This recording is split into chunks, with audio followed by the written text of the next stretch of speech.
वृक्ष को काट कर उससे अपने महल का स्तंभ बनाने का निर्णय कर लिया है। कौन? राजा ने उस वृक्ष को काट कर अपने महल का स्तंभ बनाने का निर्णय कर लिया है। कौन? राजा। तो उन्हें बहुत दुख हुआ।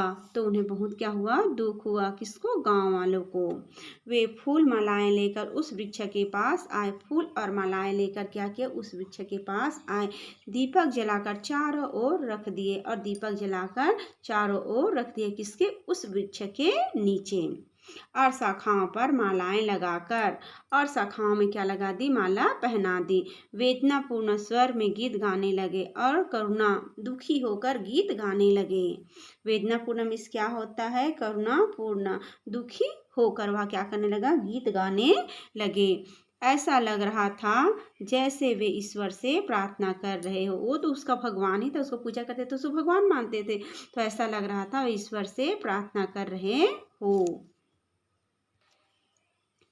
कि राजा के विचार बदल जाए और उन्हें इस भूल के लिए भगवान क्षमा कर दे। उन लोग प्रार्थना कर रहे थे कि राजा के विचार जो है इस खंभा, इस स्तंभ से, इस वृक्ष से खंभा बनाने चाहते हैं, उसका विचार क्या हो जाए? बदल जाए और उनके भूल के लिए भगवान क्षमा कर दे।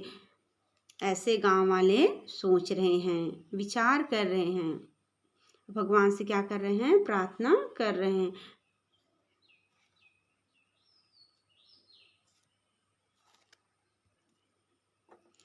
उस रात राजा अपने महल में निद्रामग्न थे। अपने महल में क्या किए थे? सोए थे। उसी रात, जिस रात उस वृक्ष के आसपास पूजा किए थे, उस वृक्ष को पूजा किए थे, उसी रात राजा ने अपने महल में निद्रामग्न थे, मतलब सोए थे।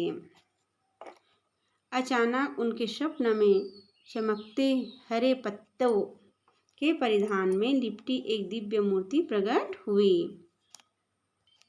अचानक उसके सपने में चमकते हुए पत्तों के परिधान में क्या होता है? वस्त्र। हरे पत्तों के वस्त्र में लिपटी एक दिव्य मूर्ति प्रकट हुई। किसके? राजा के स्वप्न में। पत्तियों की सरसराहट जैसी मधुर आवाज में राजा से बोली। अब पत्तियों की सरसराहट जैसी मधुर आवाज, जैसे हवा करते हैं बहुत जोर से हिलते हैं ना पत्ता, उसी प्रकार की आवाज आई। राजा से बोली, देवदार के इस वृक्ष पर मेरा निवास है। देवदार के इस वृक्ष पर मेरा निवास है। जो मूर्ति आई थी वो उसके सपने में बोली। लोगों का कहना है कि आप इस वृक्ष को काटना चाहते हैं, और लोगों का कहना है कि आप इस वृक्ष को काटना चाहते हैं। मेरी विनती है कि आप यह विचार त्याग दें। जो सपना में देवी आई थी वही राजा को समझा रही है। राजा ने कहा, मैं तो इसे काटने का निश्चय कर चुका हूँ। राजा ने कहा, सपन में ही राजा ने कहा, मैं इसे काटने का निश्चय कर चुका हूँ, क्योंकि मेरे निकट के क्षेत्र में एकमात्र यही ऐसा विशाल वृक्ष और एकमात्र ही यही एक विशाल वृक्ष है जो क्या करना चाहता हूँ? मैं काटना चाहता हूँ।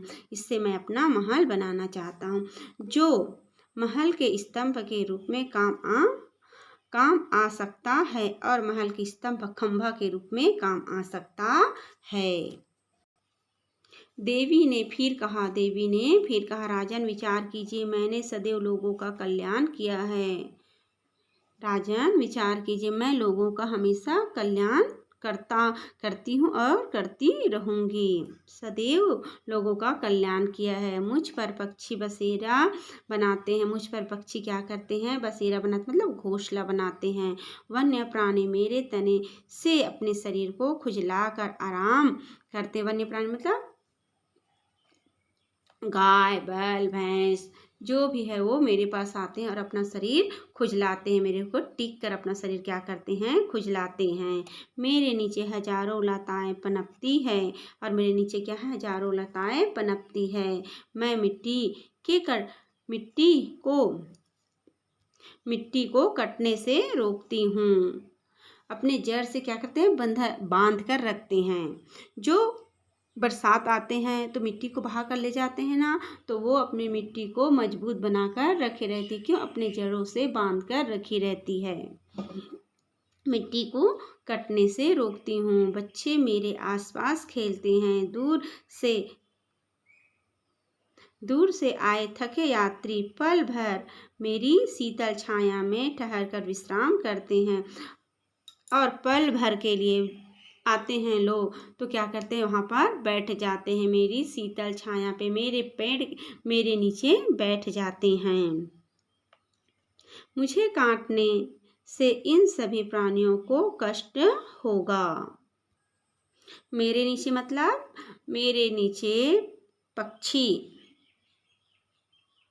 प्राणी आकर बैठते हैं। प्राणी क्या करते हैं, खुजलाते हैं, और पक्षी घोंसला बनाते हैं मेरे ऊपर रहते हैं। मिट्टी के कटाव को मैं रोकती हूँ। बच्चे आकर यहाँ खेलते हैं और यात्री लोग आते जाते रहते हैं। धूप की वजह से मेरे नीचे आकर बैठ जाते हैं।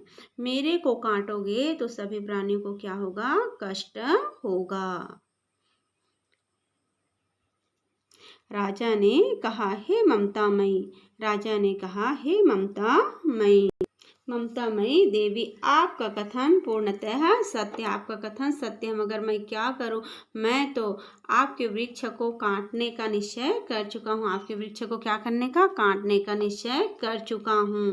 कौन बोल रहे हैं, राजा।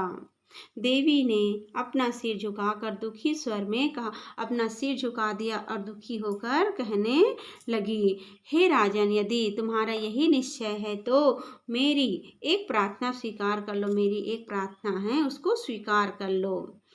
कौन बोल रही है, देवी। किससे, राजा से। मेरे शरीर को 3 हिस्सों में काट कर गिराना। मेरे शरीर को कितने हिस्सों में काट कर गिराना, 3 हिस्सों में काट कर गिराना। सबसे पहले मेरे हरे भरे मुकुट जैसे शीर्ष भाग को काटना। सबसे पहले मेरे ऊपर को काटना। सबसे पहले मेरे ऊपर को काटना, फिर मेरे शाखाओं वाले मध्य भाग को काटना, फिर मेरे बीज भाग को काटना, अंत में मेरे सर्वाधिक सुदृढ़ और मजबूत आधार को काटकर भूमि पर गिराना। मेरे को 3 भागों में काट कर गिराना। पहले मेरे ऊपर के भाग को काटना, फिर बीज, फिर नीचे भाग को काट कर गिराना। राजा को बड़ा आश्चर्य हो। राजा को क्या हो, बड़ा आश्चर्य हो। उन्होंने पूछा, देवी, आपकी प्रार्थना बड़ी विचित्र है। आप मृत्यु का कष्ट 3 बार क्यों भोगना चाहती है? देवी, आपका प्रार्थना बहुत विचित्र है। आप 3 बार कष्ट क्यों भोगना चाहती है? एक बार क्यों नहीं भोगना चाहती? एक बार ही हम काटेंगे तो आप 3 बार क्यों बोल रही है? देवी ने कहा,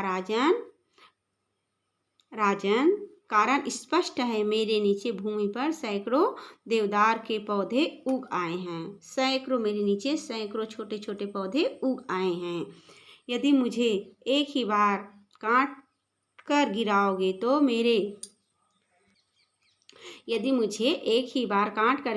तो मेरे भार से ये सभी पौधे नष्ट हो जाएंगे। मेरे भार से सभी पौधे नष्ट, जो हजारों या करोड़ों की संख्या में छोटे छोटे पौधे उग आए हैं, वो क्या हो जाएगा, सब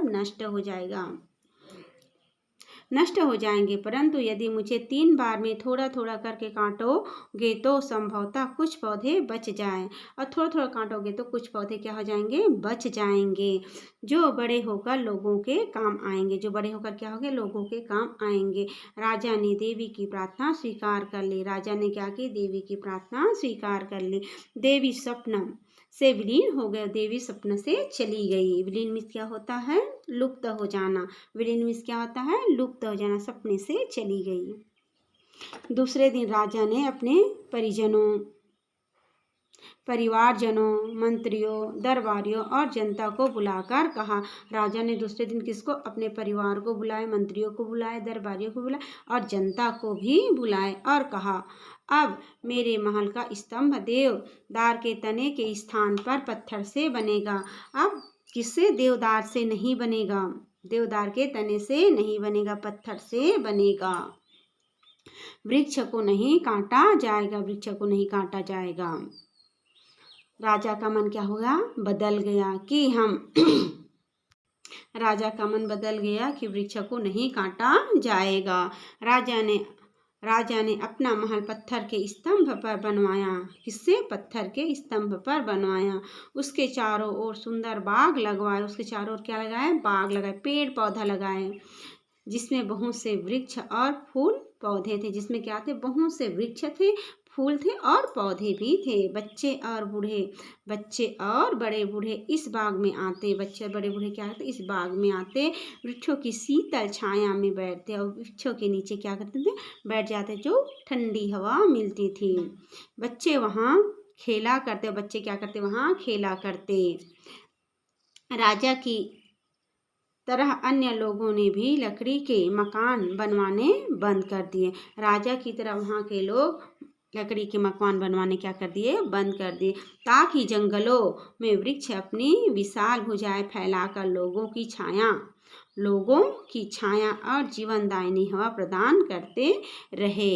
हम लोग को भी कुछ सीख लेनी चाहिए कि हमें अपने जन्मदिन पर एक वृक्ष अवश्य लगाने चाहिए। खासकर बेल के पौधे, जो क्या करते? 24 घंटा ऑक्सीजन देते रहते हैं। बेल के पौधे क्या देते रहते हैं? 24 घंटे ऑक्सीजन देते रहते हैं। ठीक है।